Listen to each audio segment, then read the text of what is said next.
నమస్తే శోభా Telugu TV news కి స్వాగతం. విద్యార్థి దశ నుంచే పిల్లల్లో నైతిక విలువలు, బాధ్యతాయుతమైన ప్రవర్తన పెంపొందించాలనే ఉన్నత లక్ష్యంతో శ్రీ చాగంటి కోటేశ్వరరావు గారి దిశానిర్దేశంలో ప్రత్యేక పాఠ్యాంశాలను రూపొందించి ప్రవేశపెట్టామని విద్యాశాఖ మంత్రి నారా లోకేష్ వెల్లడించారు. ఈ సన్మార్గ బోధనలు నేటి యువతను సన్మార్గంలో నడిపి క్రమశిక్షణతో కూడిన సమాజ నిర్మాణానికి దోహదపడతాయని ఆయన ధీమా వ్యక్తం చేశారు. సమాజంలో ఏ మార్పు అయితే మనం ఆశిస్తున్నామో అది సాధించాలంటే అది విద్య నుంచి సాధించగలుగుతాను బలంగా నమ్మే వ్యక్తి నేను. సో ఆ మార్పు తీసుకురావాలంటే ఈ రోజు మనం నో బ్యాక్ డే కానివ్వండి, చాగంటి కోటేశ్వర గారు రూపొందించిన నైతిక విలువలపైన పుస్తకాలు కానివ్వండి, ఫస్ట్ సెకండ్ క్లాస్ లో ఏకంగా ఇంటి పనులు మగవాళ్ళు ఆడవాళ్ళు సమానంగా చేసే ఫోటోలు చిత్రీకరిస్తాం కానివ్వండి, ఇవన్నీ ఎందుకు తీసుకొచ్చామంటే మహిళల్ని గౌరవించాలా, తల్లిదండ్రుల్ని గౌరవించాలా, ఉపాధ్యాయుల్ని గౌరవించాలా, నైతిక విలువలు ఉండాల్సిన సమాజం చాలా చాలా అవసరం. సో ఆ మార్పు తీసుకురావాలంటే పాఠశాల నుంచే తీసుకురావచ్చు. ఒక పట్టుదలతో మేమందరం పనిచేస్తున్నాం. స్కూల్ ఇన్ఫ్రాస్ట్రక్చర్ ఎంత కీలకమైందో, హార్డ్వేర్ ఎంత ఇంపార్టెంటో, సాఫ్ట్వేర్ దానికన్నా చాలా ఇంపార్టెంట్. సాఫ్ట్వేర్ అంటే ఉపాధ్యాయులు మీరందరూ, మీరు ఎట్లా బోధన చెప్తారో, పిల్లల్ని ఎట్లా చూసుకుంటారో అది వాళ్ళ జీవితాంతం గుర్తుపెట్టుకుంటారు. ఈ రోజు కూడా నాకు ఏ టీచర్ ఎలా పాఠాలు చెప్పారు ఇప్పటికీ నాకు గుర్తుంది. స్కూల్ డేస్ అవ్వచ్చు, ఇంటర్లో అవ్వచ్చు, లేదంటే కార్నిగీ మెల్లన్ అవ్వచ్చు, స్టాన్ఫర్డ్ లో కూడా అవ్వచ్చు, ఆ జీవితాంతం గుర్తుపెట్టుకుంటాం. టీచర్లు ఎప్పుడు మేము మరవం. సో చాలా ఇంపాక్ట్ ఉంటుంది. అందుకే మిమ్మల్ని అందరినీ కోరేది, మనం పోయిన సంవత్సరం అద్భుతమైన ఫలితాలు సాధించాం. అది తొలి మెట్టు మాత్రమే. 100కి 100% అంటే 100% పాస్ పర్సెంటేజ్ తీసుకురావాలి.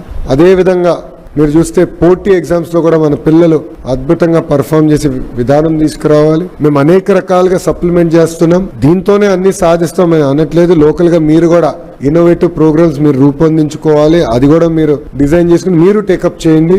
ఒక ఇన్నోవేటివ్ ప్రోగ్రామ్స్ తో తీసుకుని పిల్లల్లో చైతన్యం తీసుకొచ్చి ఒక ఏఏ ల్యాబ్స్ తో పాటు PAL labs, skill course, career pathways ఇవన్నీ ఏర్పాటు చేస్తాం.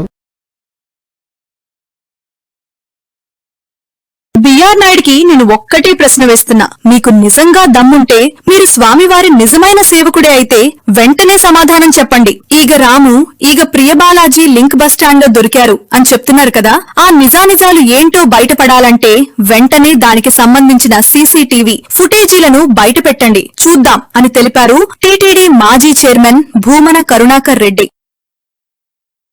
ఒక్కటే ప్రశ్న వేస్తున్నా బిఆర్ నాయుడు గారికి, పుణ్య ప్రక్షాళన బిఆర్ నాయుడు గారికి, మీకు దమ్ముంటే మీరు నిజంగా స్వామివారి సేవకుడే అయితే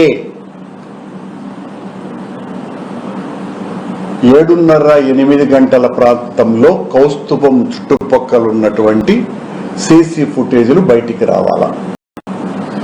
ఒకటి. అలాగే నాగతికం దగ్గర కూడా సీసీ కెమెరా ఉంటాయి, అవి బయట తీయాలా. ఆ టైం నాకు ఆ రోజంతా తీయాలా. మీరు బాలాజీ లింక్ బస్ స్టాండ్ లో దొరికినారని చెప్తున్నారు కదా, బాలాజీ లింక్ బస్ స్టాండ్ లో దొరికి ఉంటే నిన్న 10:30 గంటలకి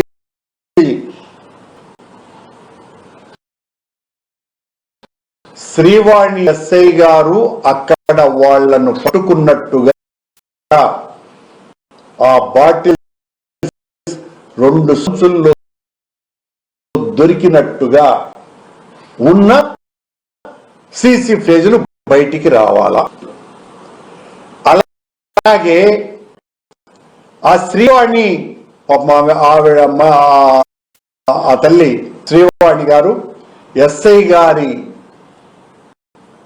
ఫోన్ లొకేషన్ 10:30 గంటలకి ఎక్కడుందో కూడా తెలియాల. అలాగే ఈగ రాముకు ఒక ఫోన్ ఉంది. ఆ ఈగ రాము ఫోను మొన్న సాయంత్రం 7:08 గంటలకి లొకేషన్ ఏంటో బయట పెడితే తెలిసిపోతుంది. నాది అబద్ధమైతే బయటికి రావాలా.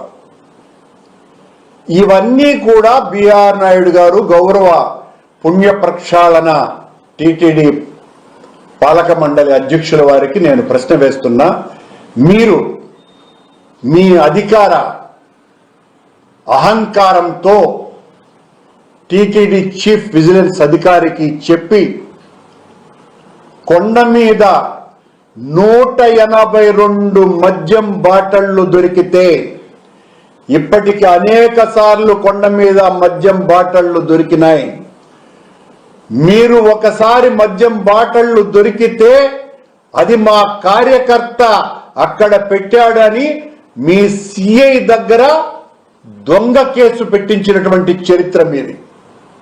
ఆ రోజు కూడా సీసీ కెమెరాలలో నిక్షిప్తమైనటువంటివి బయట పెట్టమంటే అసలు ఉలుకు లేదు, పలుకు లేదు. ఇంకా ఆ కేసు నడుస్తూనే ఉంది. మాకు సంబంధించినటువంటి మా కార్యకర్త మీద, కోటి అన్నటువంటి మా నాయకుడి మీద అతన్ని కొట్టినారు కూడా మీరు పోలీసు వాళ్ళు. ఈ రోజున మీరు పరిరక్షించాల్సినటువంటి వాళ్ళు, నేరాన్ని అరికట్టాల్సినటువంటి వాళ్ళు మీరే నేరాల్ని కప్పిపుస్తున్నారు. ఇలాంటి వ్యక్తుల వలన బిఆర్ నాయుడు లాంటి పుణ్య ప్రక్షాళన పాలక మండలి అధ్యక్షుల వలన నేరాలను కప్పిపుస్తున్నారు విజిలెన్స్ అధికారులు, పోలీస్ అధికారులు. శ్రీవాణి గారు నిన్న 10:30కి బాలాజీ లింక్ బస్ స్టాండ్కు వెళ్ళుంటే, పట్టుకొని ఉంటే, అది బహిరంగ రహస్యమేగా, వాళ్ళు అనుమానాస్పద స్థితిలో ఉన్నారని వాళ్లను అక్కడ పట్టుకున్నట్టుగా రాసినారు. ఆశ్చర్యకరంగా ఈ ఈగ రాము, ఈ ఈగ ప్రియ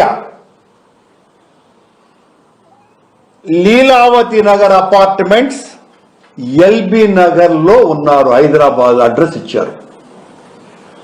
మన ఘనకీర్తి వహించినటువంటి పోలీసు అధికారులు ఆ ఎఫ్ఐఆర్ లో ఈగ రాము వైశ్య కులస్తుడిగా, అదే అడ్రస్ లో ఉన్న ఈగ ప్రియ మాదిగ కులస్తురాలుగా ఎఫ్ఐఆర్ లో నమోదు చేశారు. తమాషైనటువంటి విషయం, ఆశ్చర్యకరమైనటువంటి విషయం ఇది. ఈగ ప్రియ భర్త థామస్ అన్యమతస్థులు. ఇప్పుడు నేను ప్రశ్నిస్తున్న బిఆర్ నాయుడు, మీ అనుచర గణం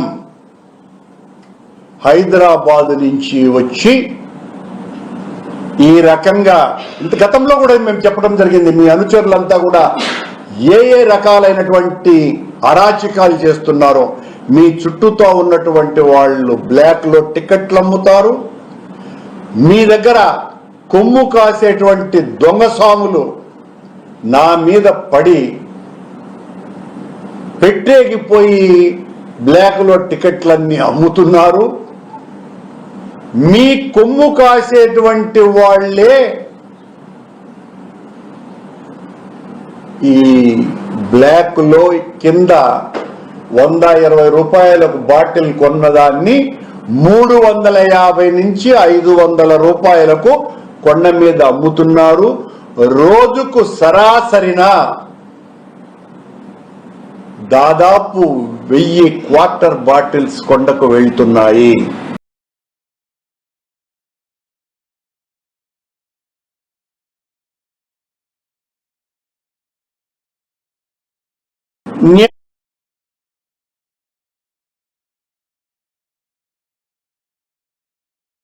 మాజీ మంత్రి గుడివాడ అమర్నాథ్ ప్రత్యర్థులకు గట్టి హెచ్చరిక జారీ చేశారు. ముగ్గురు కలిసి వస్తారో 300 మంది వస్తారో మాకనవసరం, మేం ఒంటరిగానే పోటీకి దిగుతాం, ప్రతి నియోజకవర్గంలోనూ జెండా పాతేసి సవాల్ విసురుతాం, యుద్దం జరగాల్సిందే అంటూ తీవ్ర స్థాయిలో విరుచుకుపడ్డారు.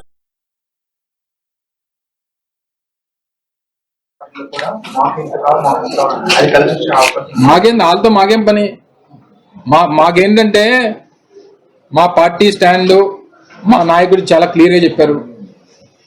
గెలుపోవటంతో సంబంధం లేదు, పోటీ అనే యుద్ధం జరగాల్సిందే. యుద్ధం జరగాల్సిందే అనేటువంటిది వైఎస్ఆర్ కాంగ్రెస్ పార్టీ స్టాండ్. అది అవతల 3 కలిసి వస్తారా, 30 మంది కలిసి వస్తారా, 300 మంది కలిసి వస్తారా అనేటువంటిది మాకు సంబంధం లేదు. ఎంత వాళ్ళు ఏంటంటే పంచుకుంటారో, ఎక్కడెక్కడ వాటాలు వేసుకుంటారో అనేటువంటిది మాకు సంబంధం లేదు. మేము సింగిల్ గా వైఎస్ఆర్ కాంగ్రెస్ పార్టీ సింగిల్ గా పోటీ చేస్తుంది. రాష్ట్రంలో ప్రతి పంచాయతీలో పోటీ చేస్తుంది, ప్రతి మున్సిపల్ కౌన్సిల్ సీట్ పోటీ చేస్తుంది, ప్రతి మున్సిపల్ కార్పొరేషన్ డివిజన్ పోటీ చేస్తుంది, పంచాయతీలో ప్రతి వార్డు మెంబర్ పోటీ చేస్తుంది. అది మా కెపాసిటీ.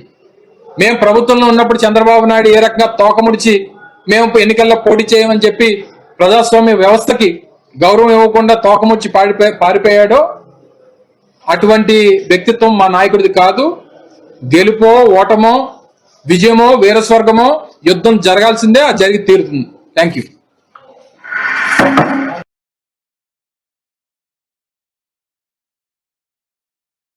కార్మిక సంఘాల డిమాండ్లపై ప్రభుత్వం సానుకూలంగా స్పందించిందని, వారి సమస్యలను త్వరలోనే పరిష్కరిస్తామని రవాణా శాఖ మంత్రి పొన్నం ప్రభాకర్ తెలిపారు. ప్రభుత్వ హామీతో సమ్మెను విరమించి ప్రజలకు ఇబ్బంది కలగకుండా తిరిగి విధుల్లోకి చేరిన ఆటో కార్మిక సంఘాల నాయకులకు, డ్రైవర్లకు ఈ సందర్భంగా ఆయన ప్రత్యేక ధన్యవాదాలు తెలియజేశారు. తెలంగాణ ఆటో కార్మికులకు సంబంధించి చాలా కాలంగా దీర్ఘకాలిక సమస్యలు ఉన్నమాట వాస్తవం. వాటిని గతంలో కూడా పరిష్కరిస్తామని చెప్పి దాని తదుపరి ఒత్తిళ్ల వల్ల వాళ్ళు మేము మళ్ళీ సమన్వయం కాకుండా పరిష్కారం కాలేదు. కానీ ఈరోజు రవాణా శాఖ కమిషనర్ ఇలంబర్తి గారి నాయకత్వంలో మా additional transport commissioner, joint transport కమిషనర్లు ఆటో కార్మికులతోటి చర్చలు జరిపిన సందర్భంగా ఈ సమ్మెను నివారించి ఆటో కార్మికులు ఎదుర్కొంటున్న సమస్యలు పరిష్కరించడానికి ప్రభుత్వం సానుకూలంగా స్పందించిన మాటని సందర్భంగా తెలియజేస్తా ఉన్నాను. ముఖ్యంగా ఒక అపోహ తెలంగాణ ఆటో కార్మికులు యజమానుల మధ్యలో ఇబ్బంది కలిగింది. ఆర్టీసీ ఈవీ ఆటోలు కొంటుందనే ఒక దుష్ప్రచారం జరిగింది. అది అవాస్తవం. ఎక్కడ కూడా అటువంటి చర్చ కూడా జరగలేదు. మేము లాస్ట్ మైల్ కనెక్టివిటీ కావాలంటున్నాం తప్ప ఆటోలు ఆర్టీసీ ఎప్పుడు కొనుగోలు చేసే ప్రస్తావన రాదు అనేటువంటి మాటను మనవి చేసినాం. దాంతోపాటుగా ఈరోజు 2012లో పెంచినటువంటి మీటర్ ఛార్జీలను పెంచాలని చెప్పినారు. ప్రభుత్వం ఇన్ ప్రిన్సిపల్గా అగ్రి అయింది. అందుకు సంబంధించి వాళ్ళతోటి డిపార్ట్మెంట్ పరంగా చర్చలు చేసి త్వరలోనే అందుకు సంబంధించినటువంటి అధికారిక జీవోలు ఇవ్వడం జరుగుతుంది.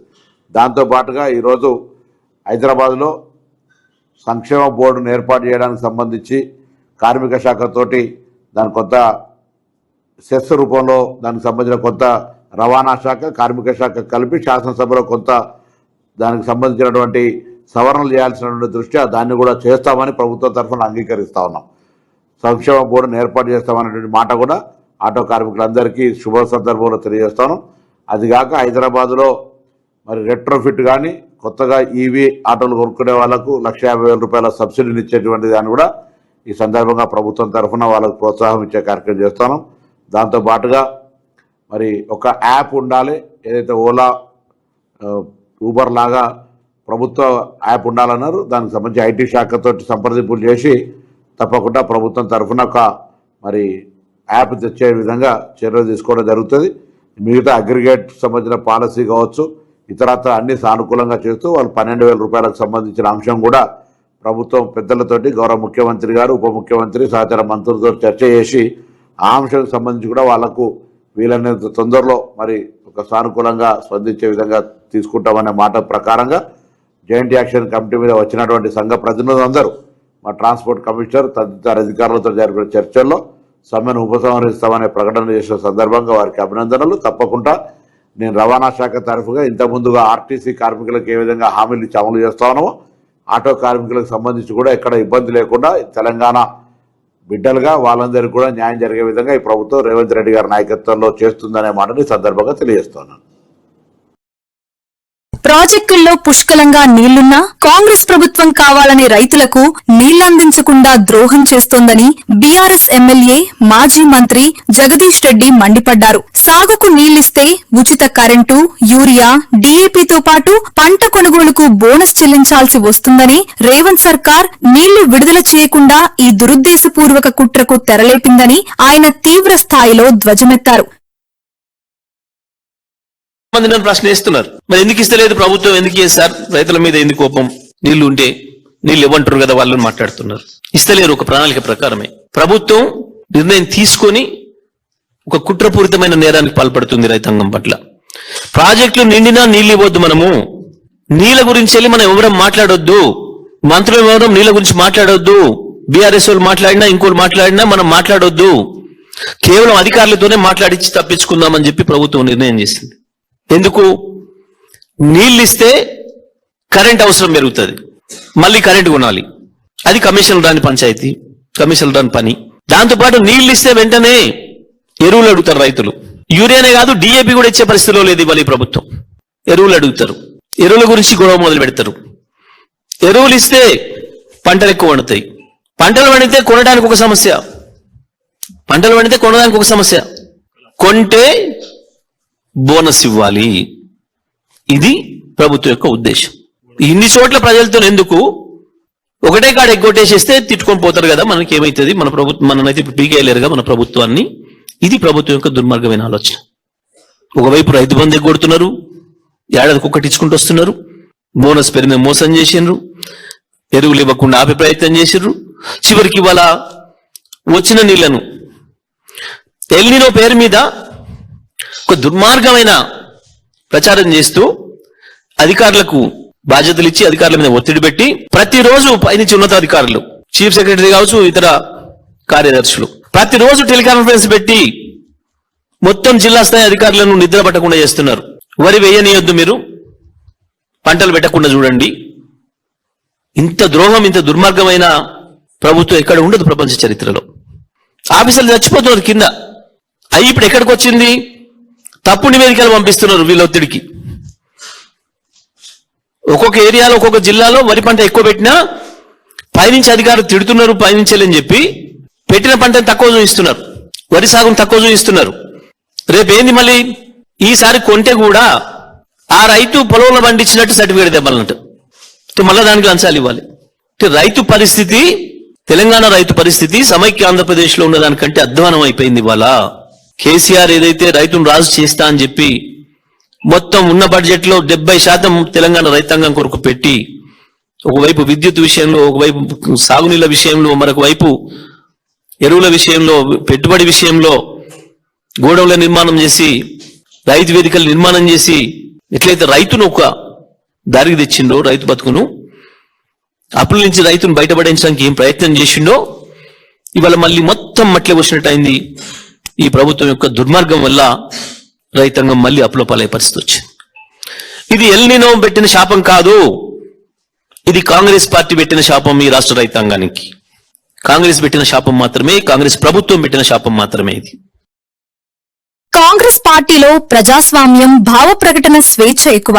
అయితే స్వేచ్ఛ ఉంది కదా అని ఇష్టానుసారం మాట్లాడితే చూస్తూ ఊరుకునేది లేదు. క్రమశిక్షణ తప్పి హద్దులు దాటితే ఎంతటి వారినైనా క్షమించేదే లేదు అని హెచ్చరించారు టీపీసీసీ అధ్యక్షుడు మహేష్ కుమార్ గౌడ్.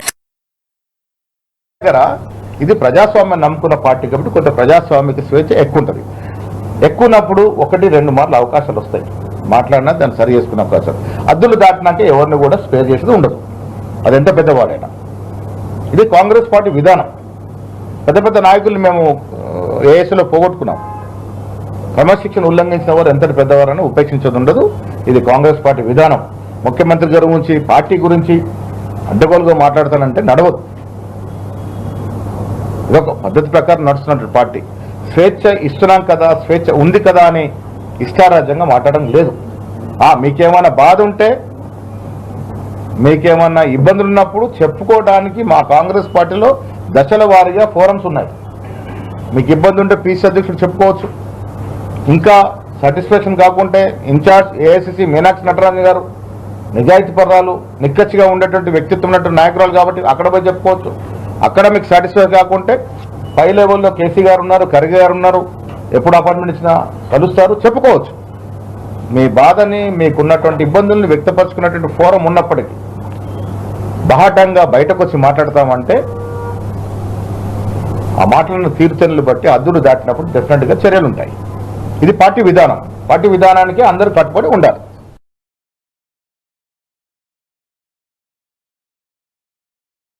విద్యార్థి దశ నుంచే పిల్లల్లో నైతిక విలువలు బాధ్యతాయుతమైన ప్రవర్తన పెంపొందించాలనే ఉన్నత లక్ష్యంతో శ్రీ చాగంటి కోటేశ్వరరావు గారి దిశానిర్దేశంలో ప్రత్యేక పాఠ్యాంశాలను రూపొందించి ప్రవేశపెట్టామని విద్యాశాఖ మంత్రి నారా లోకేష్ వెల్లడించారు. ఈ సన్మార్గ బోధనలు నేటి యువతను సన్మార్గంలో నడిపి క్రమశిక్షణతో కూడిన సమాజ నిర్మాణానికి దోహదపడతాయని ఆయన ధీమా వ్యక్తం చేశారు. సమాజంలో ఏ మార్పు అయితే మనం ఆశిస్తున్నామో అది సాధించాలంటే అది విద్య నుంచి సాధించగలుగుతాను బలంగా నమ్మే వ్యక్తి నేను. సో ఆ మార్పు తీసుకురావాలంటే ఈ రోజు మనం నో బ్యాక్ డే కానివ్వండి, చాగంతి కోటేశ్వర గారు రూపొందించిన నైతిక విలువలపైన పుస్తకాలు కానివ్వండి, ఫస్ట్ సెకండ్ క్లాస్ లో ఏకంగా ఇంటి పనులు మగవాళ్ళు ఆడవాళ్ళు సమానంగా చేసే ఫోటోలు చిత్రీకరిస్తాం కానివ్వండి, ఇవన్నీ ఎందుకు తీసుకొచ్చామంటే మహిళల్ని గౌరవించాలా, తల్లిదండ్రుల్ని గౌరవించాలా, ఉపాధ్యాయుల్ని గౌరవించాలా, నైతిక విలువలు ఉండాల్సిన సమాజం చాలా చాలా అవసరం. సో ఆ మార్పు తీసుకురావాలంటే పాఠశాల నుంచే తీసుకురావచ్చు.